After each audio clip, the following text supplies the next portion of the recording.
मी जेवलो.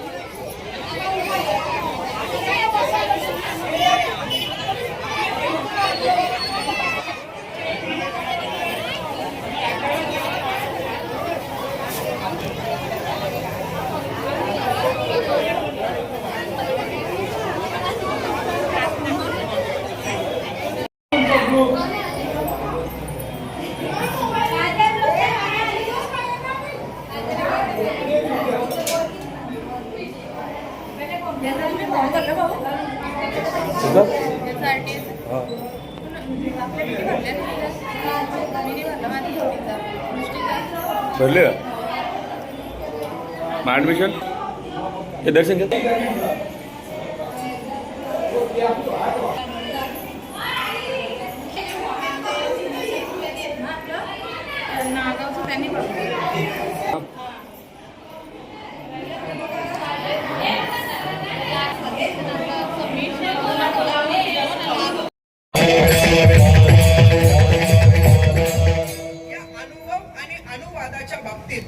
चार प्रकारचा वर्ग आपल्याला पाहायला मिळतो. नंबर 1, काही काही अनुभव घ्यायचे नसतात आणि ते जगासमोर मांडायचे नसतात.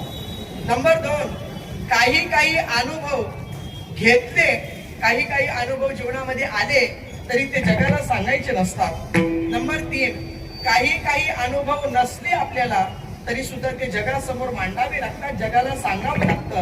आणि नंबर 4, काही काही अनुभव घ्यायचे असतात आणि ते जगासमोर मांडायचे असतात. नंबर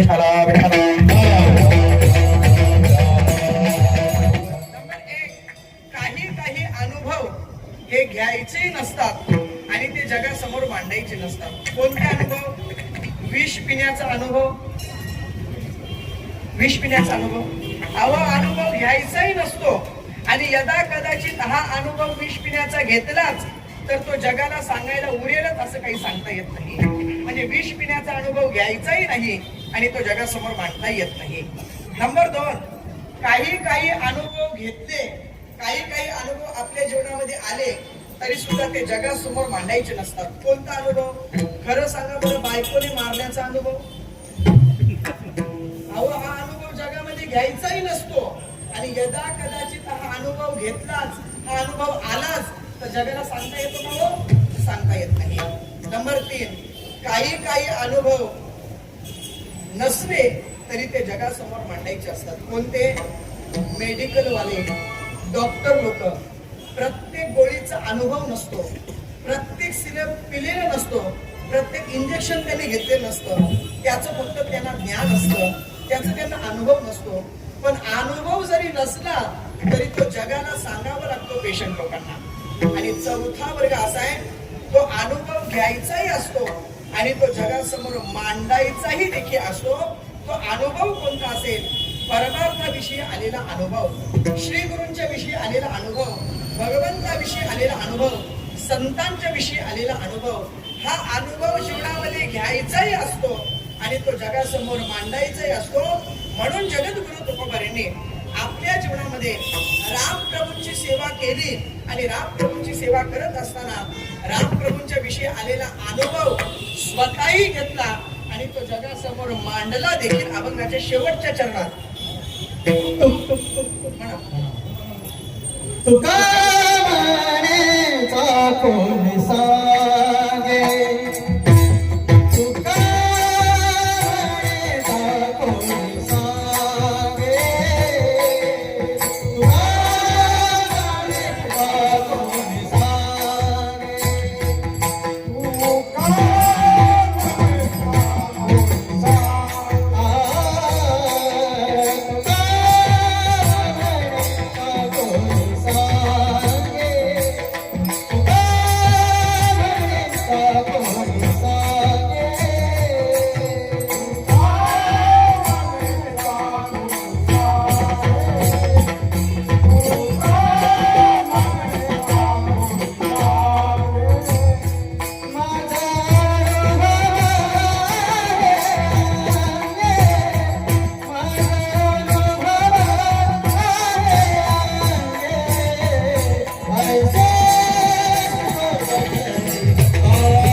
म्हणे चाकोनी सांगे मग अनुभव आहे अंगे तुकोबर आहे.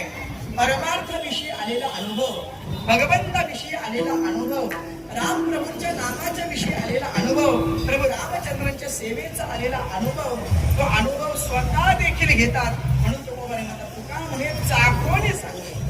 एखादी गोष्ट चाखल्याशिवाय ती कशी लागते हे सांगता येत नाही. एखाद्याला विचारलं का रे बाबा आज गुलाबजाम होते का जेवायला? हो म्हटले होते ना. पनीर चिल्ली होती का? होती ना म्हटले. वरण भात होतं. आज काय काय बनवलंय? समाधान वगैरे काही कोटी पादक असे आणि बटाटा वरण असं अंदाज काढतो. काय काय आज काय काय नाही अनुकोस का बनवले जेवण. बरं आता इथं जे पदार्थ बनवलेले आहेत कोणताही पदार्थ बनवला असेल जेवणासाठी आणि मग तुम्हाला आता जर मी विचारलं सांगा आता त्याची चव कशी आहे, तुम्ही सांगू शकता? अहो खाल्लंच नाही जर मग त्याची चव सांगता कशी काय? कोणती तरी गोष्ट खावी लागते, तिची चव अगोदर घ्यावी लागते, मग ते जगासमोर मांडावं लागतं. तसं जगद्गुरु तुकोबर म्हणतात तुका म्हणे चाकोनी सांगे. मी तुम्हाला चाकून सांगतो काय माझा अनुभव आहे. तुकोबर म्हणतात त्या परमार्थाविषयी प्रभू रामचंद्रांच्या विषयी मला त्याचा अनुभव आहे आणि अनुभव मी तो चाखलेला आहे म्हणून मी तुम्हाला सांगतो.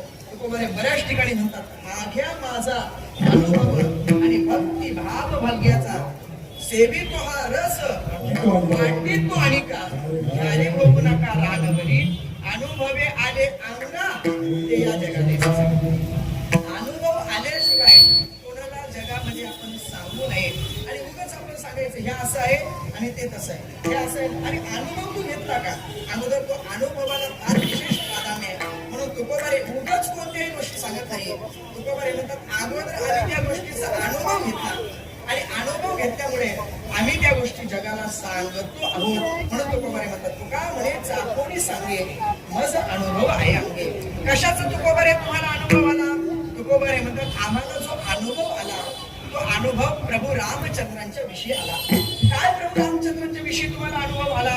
तुकोबारे म्हणतात रामप्रभूंच्या विषयी असा अनुभव आला की ज्यांनी प्रभू रामचंद्रांची सेवा केली, ज्यांनी प्रभू रामचंद्रांची भक्ती केली ते प्रभू रामचंद्रांपर्यंत पोहोचले, नवे जणू काही प्रभूच झाले.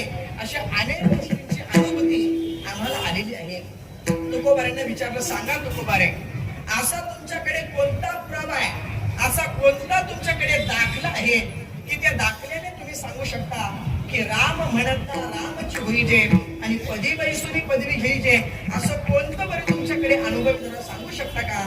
त्यावेळेस तुकोबाऱ्यांनी सांगितलं बाबांनो ऐका म्हटले थोडं पुढे सरका बरं इकडे महिला मंडळ या सरका पुढे सरका बरं सरका मिठाला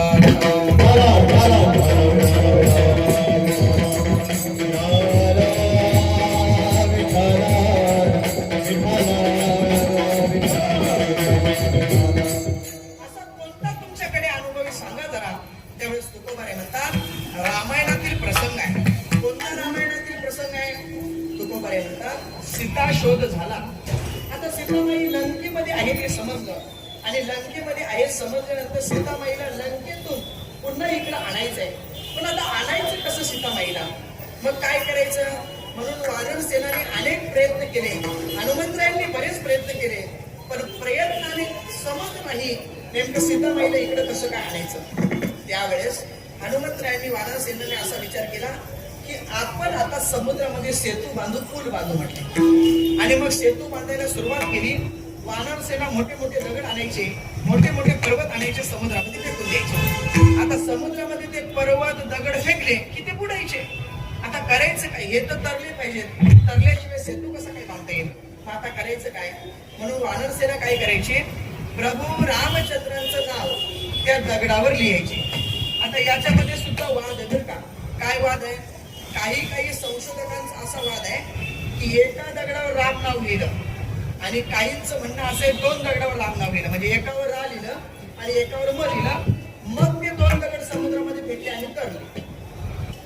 एका दगडावर राम नाव लिहू द्या, नाही तर 2 दगडावर राम नाव लिहू द्या. दगड राम नावाने करता हा आपला महत्वाचा. श्रीराम नामे हरिले पाषाण, श्रीराम नामे हरिले पाषाण,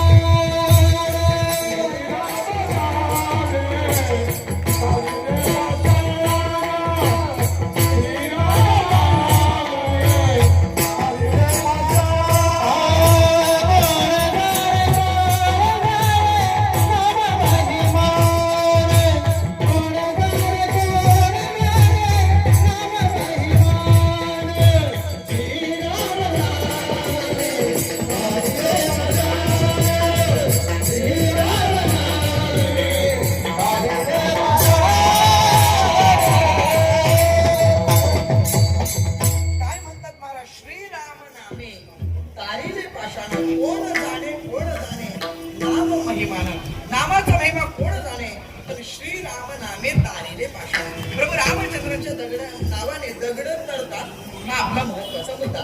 मग वानर सेना काय करायची? दगडावर राम लिहायची, तो राम नामाचा दगड समुद्रामध्ये फेकायचे, फेकल्याबरोबर तो तरायचा. असा बराचसा सेतू बांधून झाला आणि बराचसा सेतू बांधून झाल्यानंतर तिथं प्रभू रामचंद्र आले. प्रभू रामचंद्रांनी पाहिलं, अरे समुद्रामध्ये वानर सेनाने सेतू बांधलेला म्हणते, कसा काय सेतू बांधला म्हणून विचारपूस केली. तर हनुमंतरायांनी सांगितलं, देवा तुमचं नाव दगडावर लिहायचं आणि तो दगड समुद्रामध्ये फेकायचा, तो दगड समुद्रामध्ये तरतो. प्रभूंनी असा विचार केला, अरे जर आपल्या नावाने जर दगड तरतो, मग आपण एखादा समुद्रामध्ये दगड टाकला तर का बरं तरणार नाही? ऐका, हनुमंतरायांनी वानर सेनाने प्रभू रामचंद्रांच्या नावाने दगड तारलं यात नवल नाही. प्रभू रामचंद्रांचे असणारा वैरी रावण त्याने सुद्धा दगड तारलेलं उदाहरण आपल्याकडे आहे. प्रसंग तुम्ही सांगतो ऐका. प्रसंग असा आहे, रावणाला समजलं की वानर सेना दगडावर राम नाव लिहितात, तो दगड समुद्रामध्ये फेकतात, तो दगड तरतो. तो रावण समुद्राच्या जवळ गेला आणि समुद्राच्या काठी गेल्यानंतर एक मोठा असा दगड घेतला आणि मोठा दगड घेतल्यानंतर तो दगड तोंडाजवळ आणला आणि तोंडाजवळ आणल्यानंतर तो दगड समुद्रामध्ये फेकून दिला. समुद्रामध्ये फेकला रावणाने दगड, पण तो दगडही समुद्रामध्ये तरला महाराज. आता रावणाने समुद्रामध्ये दगड फेकला आणि तो तरला, वानर रावणाच्या बरोबर इतर सेना होतीच ना. लगेच त्याने फोटो काढले, व्हिडिओ काढले, लगेच इंस्टा, फेसबुक, व्हॉट्सअप, टीव्हीवर सगळीकडे बातम्या, रावणाने दगड तारला, रावणाने दगड तारला, रावणाने दगड तारला. बरं, या इंस्टा, फेसबुक, व्हॉट्सअप तुम्हाला काय वाटतं? तिथं असणाऱ्या माणसाला समजतं का? क्षणातच सगळीकडे पसरतं. आणि नेमकी रावणाची बायको घरात टीव्ही लावून बसली होती.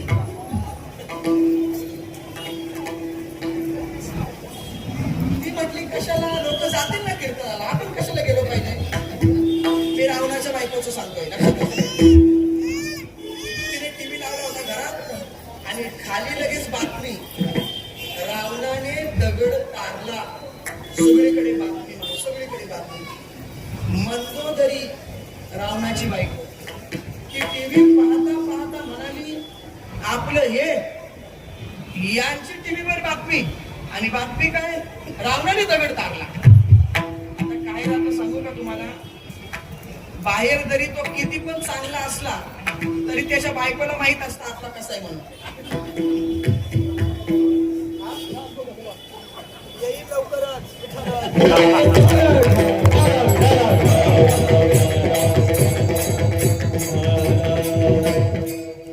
असे अनुभव आता सांगायला भेटतील, नंतर कसं काय सांगायला भेटेल? नाही तर घरी गेल्यावर ती कीर्तन बंद करायची.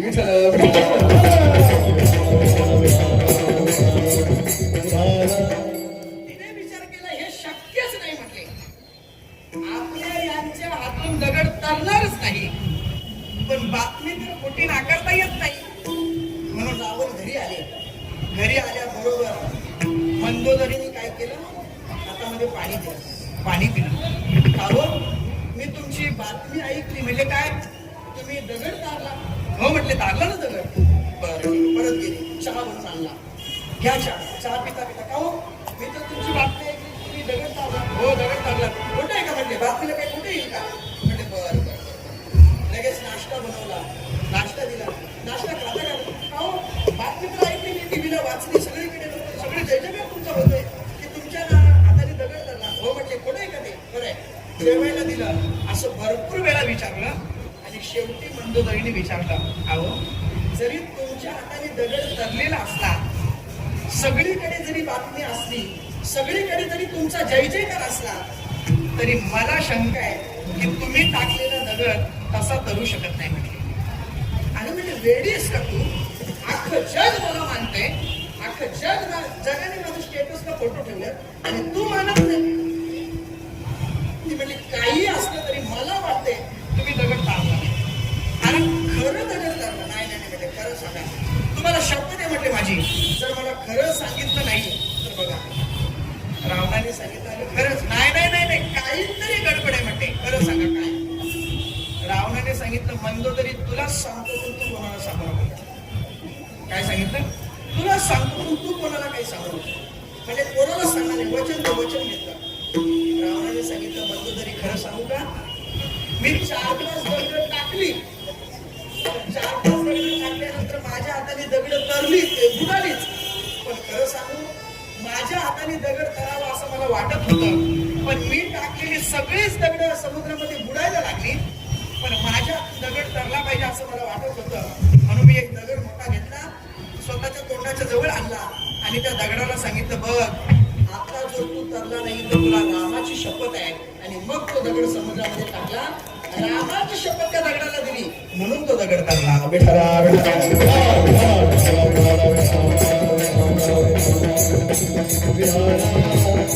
तसं वानरसेनाने सुद्धा बराचसा सेतू बांधला. तिथं प्रभू रामचंद्राने विचारलं कसं काय दगड धरले सांगा बरं. सगळ्यांनी सांगितलं तुमचं नाव लिहिलं, दगड समुद्रामध्ये टाकला, उतरला. प्रभूंनी असा विचार केला, जर माझ्या नावाने दगड धरतात तर मी टाकलेला एखादा दगड का बरं धरणार नाही. म्हणून प्रभू रामचंद्राने विचार केला आपण एखादं दगड टाकायचं. म्हणून थोडे असे बाजूला गेले, एक दगड उचलला. तेवढ्याच लक्षात आलं दगड टाकू, पण दगड जर उडाला तर आता मग काय करायचं आता? काय नाही म्हटले, जरा बाजूला जाऊ. अजून लांब गेले आणि लांब गेल्यानंतर काय झालं? प्रभूंनी एक मोठा दगड घेतला आणि दगड घेतल्यानंतर समुद्रामध्ये फेकला. समुद्रामध्ये प्रभूंनी दगड टाकला, राम प्रभूंनी, पण तो बुडाला. प्रभूंनी असा विचार केला कदाचित हा मोठा दगड असेल. अजून छोटा दगड घेतला, तोही टाकला. अजून छोटा घेतला, तोही टाकला. 4-5 दगड टाकली, पण 4 दगड समुद्रामध्ये बुडाली. प्रभूंनी असा विचार केला आपल्या नावाने दगड टाकतात, पण आपण टाकलेला दगड का बरं धरत नाही. म्हणजे जाऊ द्या, बुडाली तर बुडाली सगळी दगड. आता याच्यामध्ये एक गोड भाव सांगतोय का? अहो प्रभू रामचंद्रांनी देवानी ज्याला सोडलं, देवानी ज्याला फेकलं, देवानी ज्याला टाकलं, तो कसा तरेल. विठ्ठला म्हणजे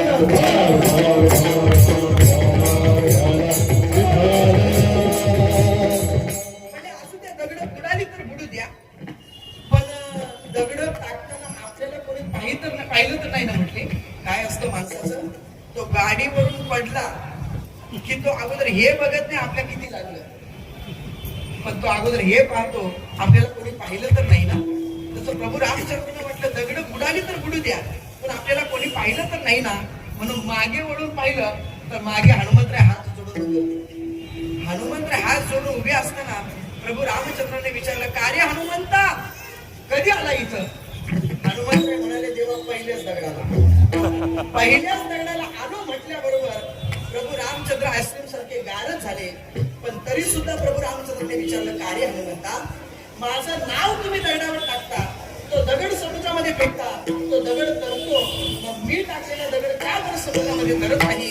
त्यावेळेस प्रभू रामचंद्रांना हनुमंतरायला सांगितलं, तेव्हा खरं सांगू म्हणले, तुझ्या नामाचा महिमा तुझ्याकडे वेगशामा उदकी तारीने पाषाण आणि हे महिमान नामाचे. प्रभू रामचंद्र देवा तुमच्या नामाचा महिमा काय सांगू म्हटले. तुमचं नाव जो पण घेतो तो नाव घेतल्यानंतर तरतो. महाराज प्रभू रामचंद्रांच्या नावाने दगड तरली आणि ती नुसतं दगड तरली यात नवल नाही, अजून सुद्धा बऱ्याच ठिकाणी आपण अशी पाहतो की ती पाण्यावरती भरलेली दगड आपल्याला पाहायला मिळतात. याचं कारण काय? याचं फक्त एवढंच कारण आहे, तुम्ही राम म्हणा. राम म्हटल्याबरोबर तुम्ही रामासारखेच होता अवघाच्या पहिल्या. राम म्हणत रामाची होय गे. राम म्हणत रामाची होय गे.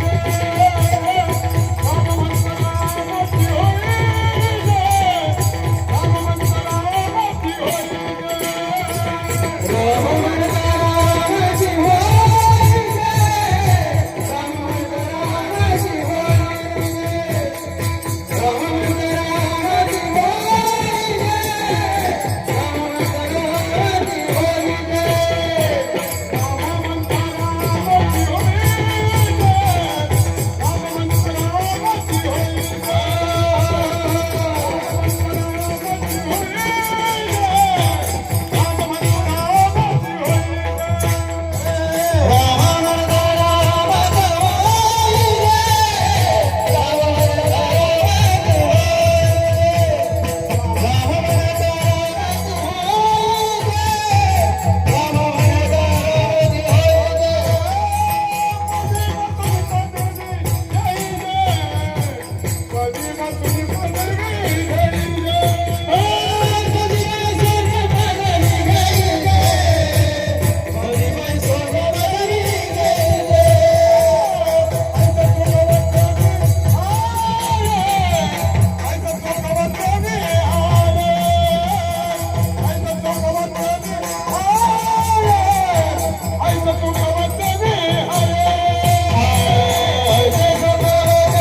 होईजे आणि पदी बैसोनी पदरी घ्यायचे. जे राम म्हणतात, जे रामाची उपासना करतात, नाही ज्यांच्यावर नाव लिहिलं राम, तो दगड सुद्धा आज धरला, म्हणून त्या दगडाला सुद्धा आपण राम प्रभूंचं स्थान देतो. याचं एकमेव कारण राम म्हणता रामाची होईजे आणि पदी बैसोनी पदवी घ्यायचे. जागेवर बसून आपण एक पदवी घेऊ शकतो राम प्रभूंची. फक्त राम राम राम राम हे म्हटलं पाहिजे. राम प्रभूंची सेवा केल्यानंतर काही फुकट जात नाही महाराज, काही फुकट जात नाही. का? कारण प्रभू रामचंद्र असे आहेत की त्यांची उपासना केल्यानंतर, त्यांची सेवा केल्यानंतर, त्यांचं नामचिंतन केल्यानंतर प्रभू आपल्याला तारल्याशिवाय राहत नाहीत. रामायणामध्ये एक गोड भजन गायलेलं आहे. तारा हे सारा जमाना प्रभु हमको भी तारो. तारा हे सारा जमाना प्रभु हमको भी तारो. म्हणा तारा हे सारा जमाना प्रभु हमको भी तारो. तारा हे सारा जमाना प्रभु हमको भी तारो. तारा हे सारा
भी तारो। हमने सुना है तूने शबरी को तारा, हमने सुना है तूने शबरी को तारा, शबरी को तारा तूने शबरी को तारा, बेरोका करके बहाना प्रभु हमको भी तारो। शबरी मातेला तुम्ही तारलं का? शबरी मातेने तुमची उपासना केली, पण महाराज खरं सांगू म्हटले शबरी मातेने जरी तुमची उपासना केली असली परंतु त्यांना तारायचं असल्या कारणामुळे तुम्ही त्यांच्या जवळ आलात, त्यांची बोरं खाल्लीत आणि बेरोका करके बहाना, हा फक्त तुम्ही बहाना केला पण शबरी मातेला तुम्ही तारला। हमने सुना है तूने केवट को तारा, केवट को तारा तूने केवट को तारा, कारण काय? नाव का करके बहाना प्रभु हमको भी तारो। फक्त केवटला तारत असताना बहाना तुम्ही नावेचा केला पण प्रभू तुम्ही त्यांना तारलं का? त्यांनी तुमची उपासना केली। हमने सुना है तूने अहिल्या को तारा, हमने सुना है तूने अहिल्या को तारा, अहिल्या को तारा तूने अहिल्या को तारा, पत्थर का करके बहाना प्रभु हमको भी तारो। तारा है सारा जमाना प्रभु हमको भी तारो। प्रभु तुम्ही अहिल्याला तारलं, कारण काय केलं? फक्त पत्थर दगडाचा बहाणा केला आणि तुम्ही त्यांना तारलं। तसं प्रभू रामचंद्र देवा तुम्ही आम्हालाही तारणा का? आम्ही तुमची उपासना करतो, आम्ही तुमची सेवा करतो, तर तारणं म्हणजे नेमकं काय?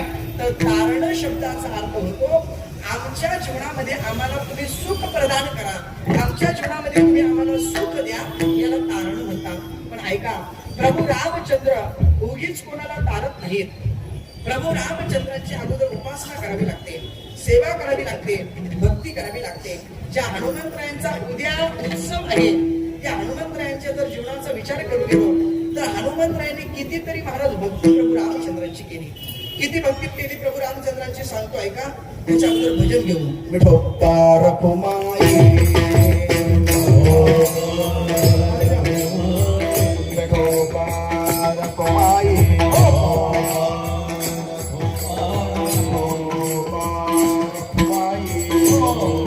सर्वांचे टाळी भजन करा, टाळी टाळी टाळी भजन। जय जय जय विठोबा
हनुमंतरायांच्या जीवनातील प्रसंग आहे।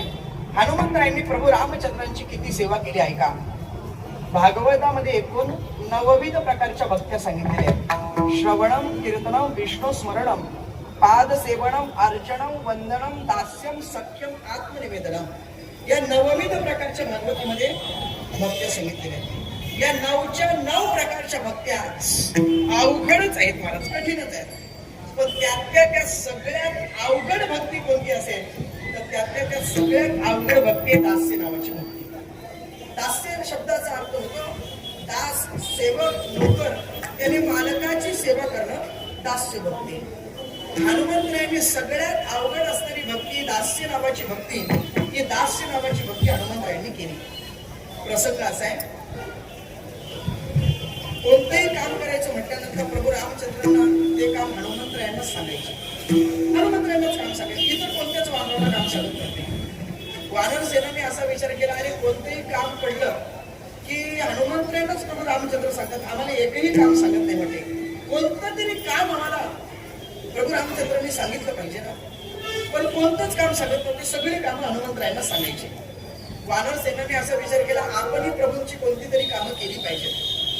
म्हणून हनुमंतराय काहीतरी कामानिमित्ताने निघून गेले होते. तिथे सगळी वानर सेना आली आणि प्रभू रामचंद्रांना सांगितलं, देवा अहो कोणतेही काम पडल्यानंतर ते तुम्ही हनुमंतरायांना सांगतात, आम्हालाही कोणतं तरी कधीतरी काम सांगत जाणार, आम्ही तुमची कामं करू ना.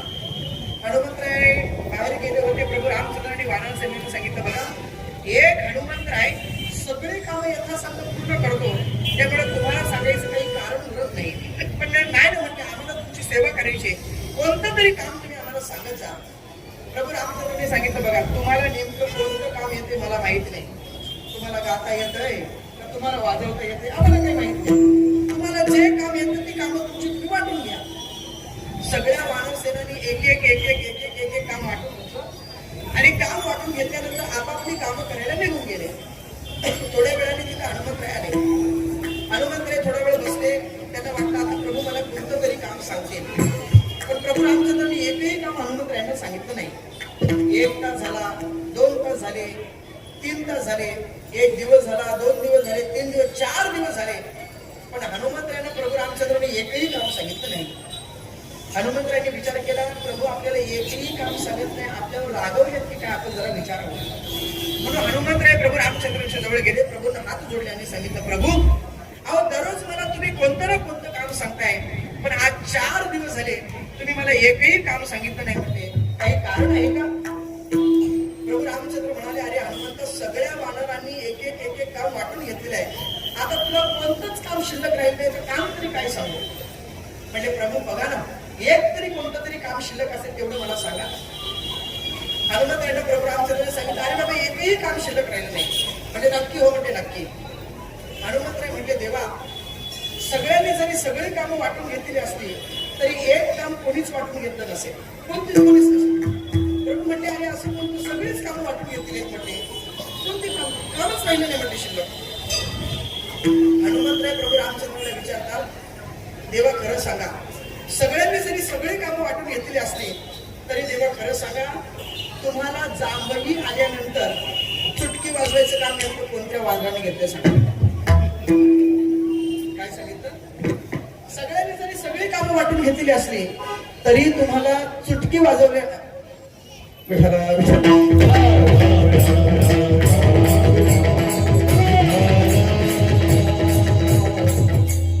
काय ते मायका जवळ राहून मला बोलायची सवय नाही, त्यामुळे थोडं वेळ ऍडजस्ट करा. आता थोडा वेळ राहिले.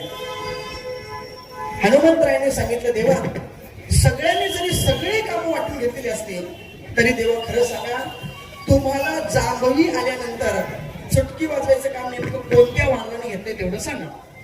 प्रभू रामचंद्र म्हणाले, अरे हे काम तर म्हणजे कोणीच वाटून नाही घेतलं. म्हणजे देवा एवढं काम शिल्लक आहे ना, मग आता काय? हनुमंतराय म्हणाले, देवा हे काम आपण करणार म्हटलं. आता ऐका ना, जांभई दुसऱ्याला यायचे आणि मग चुटकी वाजवायचे. इथं स्वतःला जांभई कधी येते हे समजत नाही, दुसऱ्याची जांभई आल्यानंतर चुटकी वाजवायची. आणि तुम्हाला काय वाटतंय, जांभई तशी येते का? अहो जांभई यावं असं जर वाटत असेल तर त्याच्यासाठी अगोदर कीर्तनात यावं लागतं. कीर्तनात आल्याशिवाय जांभई येतच नाही. हनुमंतराय म्हणाले, देवा एवढं काम आपण करणार म्हटलं.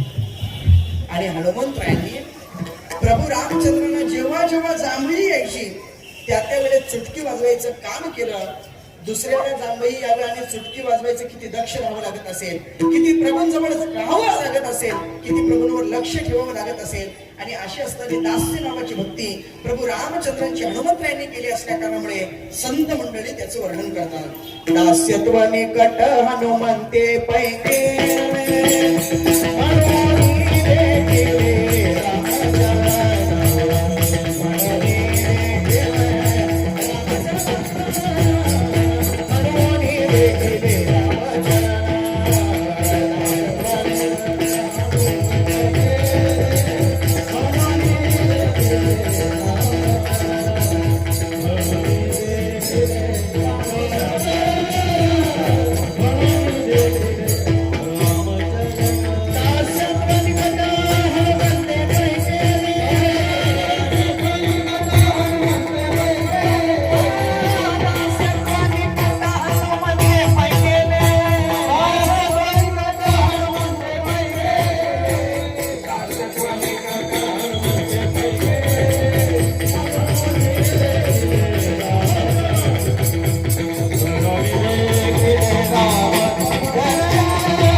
पाहिलं नाही. उगाच हनुमंतरायांनी प्रभू रामचंद्रांची इथपर्यंत पोहोचण्याची सेवा केली. त्याचं कारण एकमेव फक्त हनुमंतरायांनी दास्य नावाची भक्ती केली. ते म्हणून राम म्हणता रामची होई जे पदी बैसोनी पदवी घ्यायचे. याच्याने मिळतं काय महाराज? तुम्ही जे सुख म्हणता ना ते सुख याच्याने मिळत आहे. दुसऱ्याच्या ऐसे सुख वचन आहे.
वचनी आहे विश्वासे अनुभव पाहे.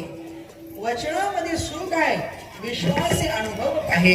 या विश्वाचे अनुभव पाहण्यासाठी आपल्या जीवनामध्ये आपल्याला प्रभू रामचंद्रांची सेवा करावी लागेल. म्हणून तुकोबारे म्हणतात ऐसे सुख वचनी आहे विश्वासे अनुभव पाहे. मग त्याच प्रभू रामचंद्रांच्या नामाचा जो रस आहे तो रस सेवन करत असताना तुकोबारे म्हणतात राम रसाची चवी आन रस रुचिता केली.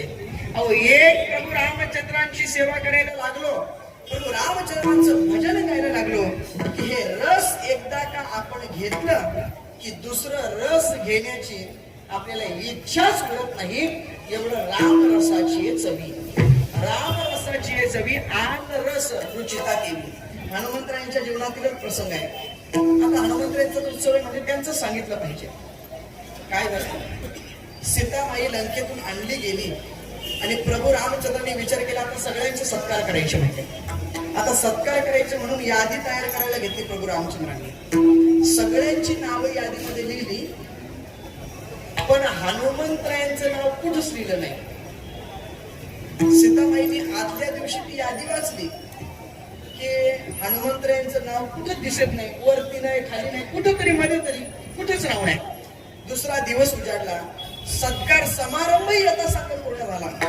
तसं तर सीताबाईला असं वाटत होतं ज्या अर्थी हनुमंतरायांचं नाव रामप्रभूंनी यादीत दिलं नाही म्हणजे हनुमंतरायांचा सत्कार देवाला विशेष पद्धतीने करायचा असेल म्हणून कदाचित नाव लिहिलेलं नसेल. पण सत्कारही पूर्ण झाला, सगळं काही कार्य पूर्ण झालं, सेवा संपली सगळी. आणि मग सीताबाईंनी प्रभू रामचंद्रांना विचारलं देवा अहो तुम्ही सगळ्यांचा सत्कार केला खरंय पण मला लंकेतून इथपर्यंत आणण्यासाठी सगळ्यात जास्त महत्वाची जबाबदारी सगळ्यात महत्वाचं कार्य कोणी केलं असेल तर ते हनुमंतरायांनी केलेले आहे. मग त्या हनुमंतरायांना तुम्ही काहीच दिलं नाही, त्यांचा तुम्ही सत्कारच केला नाही.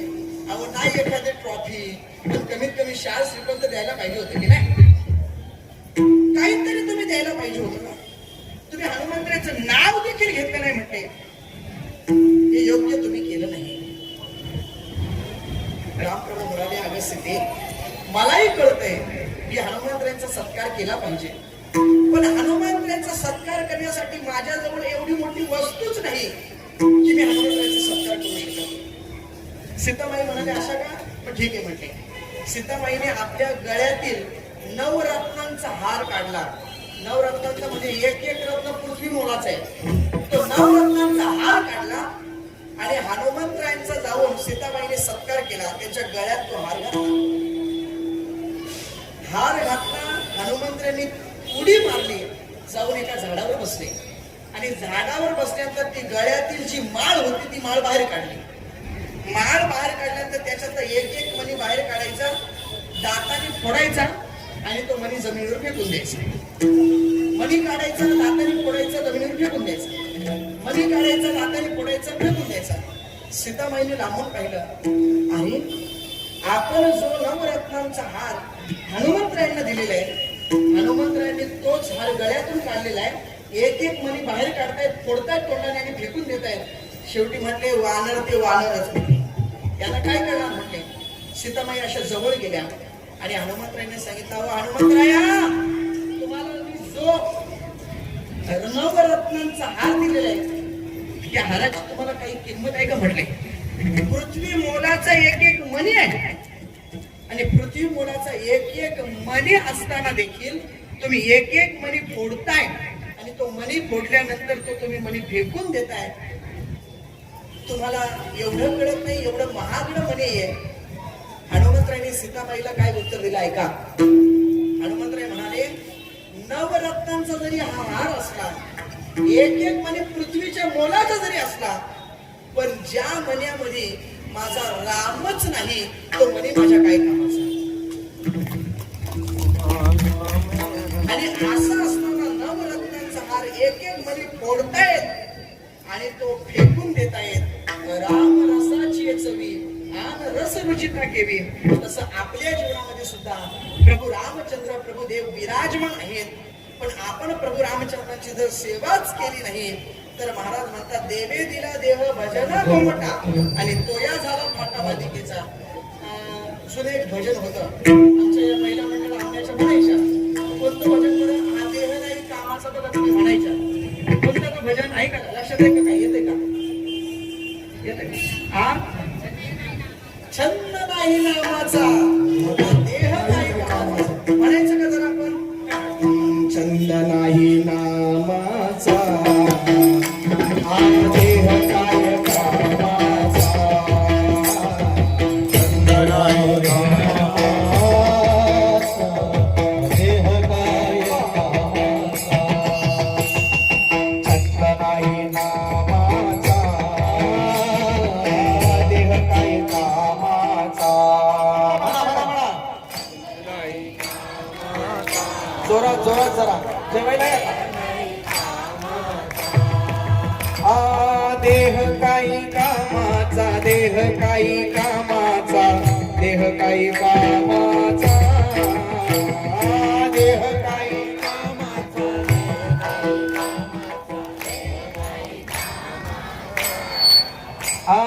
देह काही कामाचा, देह काही कामाचा, देह काही कामाचा.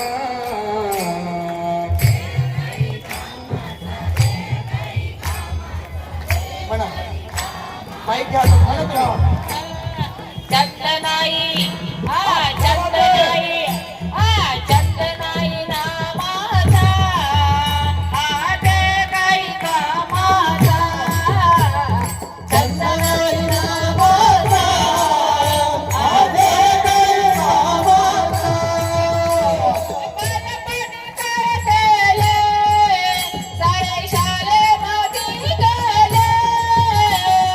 पदपदी काय केले सारे शाले मधी गेले.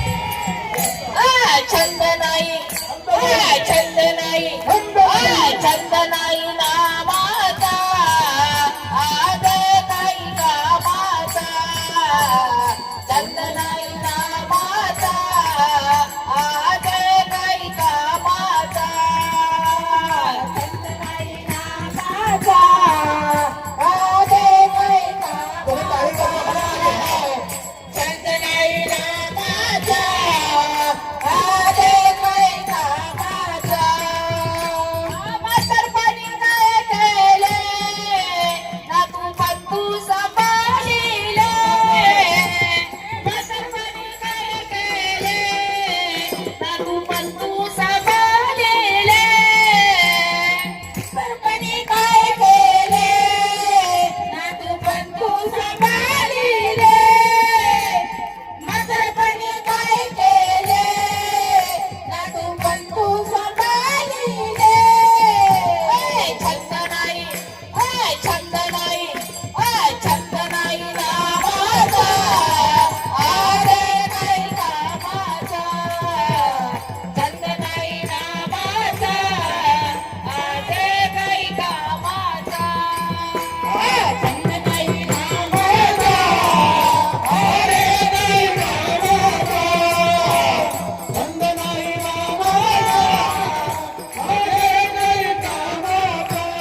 लहानपणी काय केले सारे शाळेमध्ये गेले, सगळे शाळेमध्ये गेले.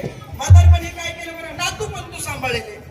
मग केलं काय आपण जीवनामध्ये आल्यानंतर भगवंताचं नाव घेतलं पाहिजे. राम रसाची चवी आन रस रुचता केवी ज्ञानेश्वर माऊली ज्ञानराज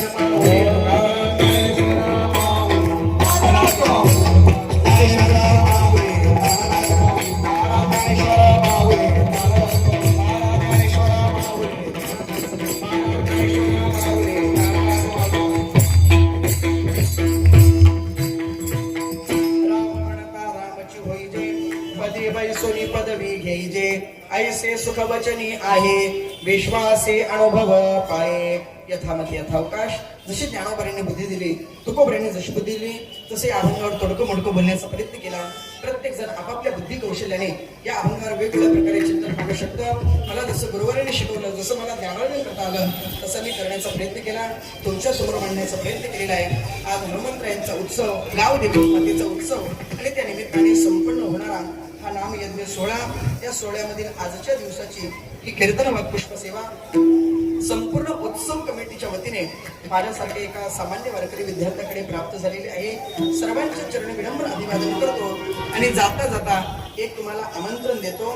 ते आमंत्रण असं आहे, बालयोगी श्री सदानंद महाराज आश्रम संस्था म्हणजे सदानंद बाबांकडून आपल्याला आमंत्रण आलेलं आहे. विश्व हिंदू परिषद भिवंडी जिल्हा आपल्या हिंदू धर्माच्या विषयी सध्या सगळीकडे जो हाहाकार माजलेला आहे, त्या अनुषंगाने मोठ्या साधू लोकांची त्या ठिकाणी सभा आयोजित केलेली आहे आणि त्या सभेसाठी आपण सर्वांनी त्या ठिकाणी उपस्थित असलो पाहिजे.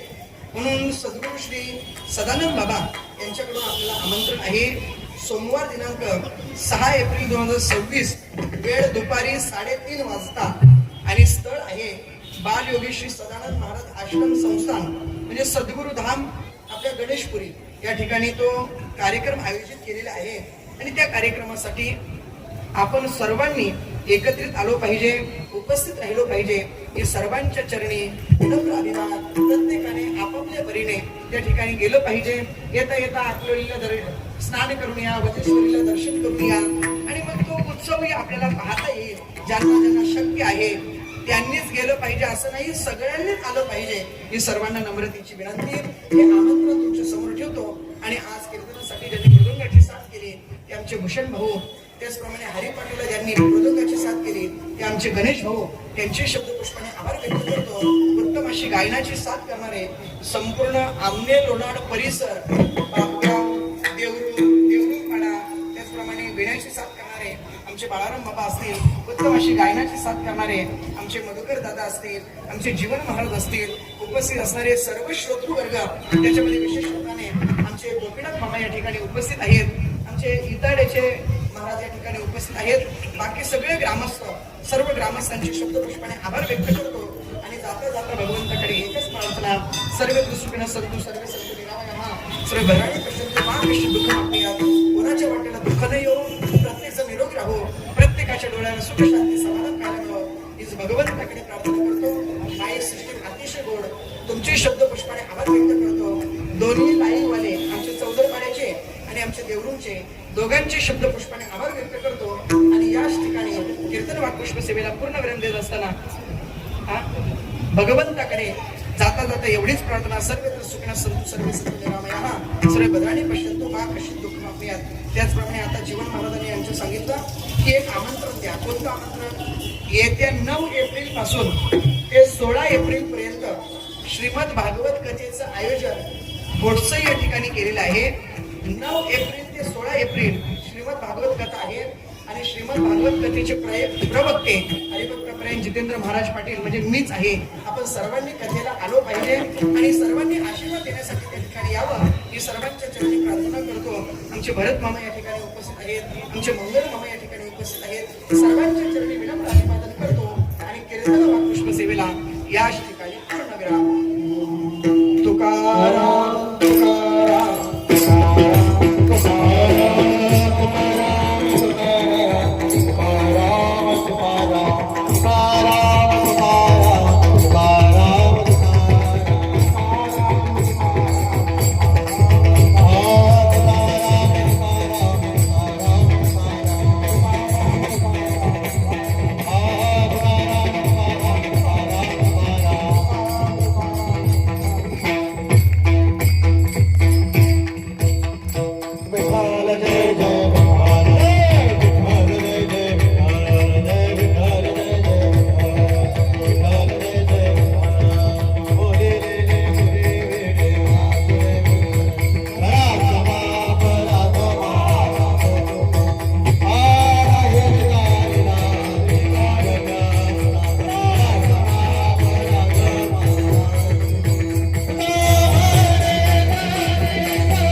जय श्रीराम. जय श्रीराम. मस्तक हे वारकरी या वारकरी संतांच्या आज या ठिकाणी मौजे बापगाव या आईच्या उत्सवामध्ये सर्व मंडळी, भाविक मंडळी, परिसरात मंडळी येऊन या बापगाव ग्रामस्थांना सहकार्य केलं त्याबद्दल बापगाव ग्रामस्थांच्या वतीने सर्व परिसरातील मंडळींचे आभार मानतो. आणि आज या ठिकाणी हरिभक्तपरायण जितेंद्री महाराज पाटील मुक्काम आमने जोग महाराज संस्था महाराज म्हणाले की एक छोटासा विद्यार्थी आणि या विद्यार्थ्यांनी काय सांगायचंय म्हणजे महाराजांना मला असं बोलायचंय हत्ती किती मोठा असतो तर हत्तीच्या कानावर चिठ्ठी गेली तरी हत्तीला खाली पडतो असं समजू नका. का लहान मुलगा आहे आणि महाराजांनी जोग महाराजांच्या संस्थेमध्ये शिक्षण घेऊन आपला सर्व परिसरातील मंडळींना ज्ञानामृत दिलं. त्याबद्दल गावदेवीचा प्रसाद म्हणून महाराजांना देत आहोत. महाराजांचा स्वीकार करायचा आहे.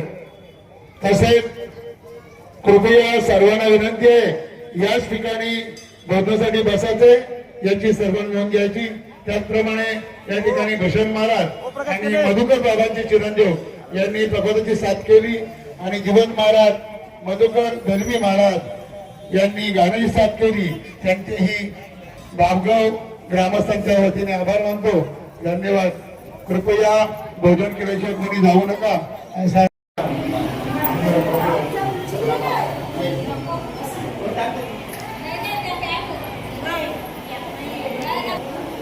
जय श्रीराम.